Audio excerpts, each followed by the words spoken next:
About 12 years ago, I came home from set early one day, and she was sitting in my library reading a book. And she must have been 8 or 9 years old, and I knew she loved reading. So I asked her, I mean, it's a weekday, why aren't you in school? And she said, oh, I don't go to school anymore. So I went and asked her mother, and I said, why isn't she in school? And her mom said that her family couldn't afford to send her and her brothers to school, so they chose the boys. The reason: she would eventually get married, and it would be a waste of money. I was completely blown, and it shook me to my core. Eventually, I decided to cover the cost of her education so that she could continue to learn, because education is a basic human right and a huge necessity, especially today. From that point on, I was determined to make a difference in as many children's lives as I could, in whatever big or small way that I could contribute. There's a really, really beautiful quote that I read recently, and I think it's absolutely appropriate to explain what I'm trying to say today. The hand that rocks the cradle, the procreator, the mother of tomorrow, a woman shapes the destiny of civilization. Such is the tragic irony of fate that a beautiful creation such as a girl child is today one of the gravest concerns facing humanity.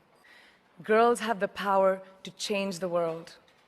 It is a fact, and yet today, girls are more likely than boys never to set foot in a classroom, despite of all the efforts and progress made over the last 2 decades.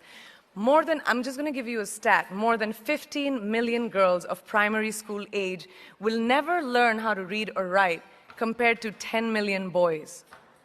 Primary school, it's the beginning of our future.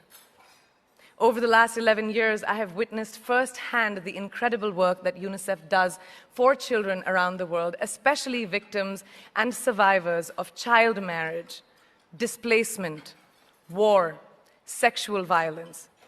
But there is still so much work to do. And for me, that is the fuel to my fire. The reason I'm so committed to this cause, and that is where my passion stems from, because I know that a girl's education not just empowers families, but communities and economies. A result of her education, we all do better. It's just as simple as that.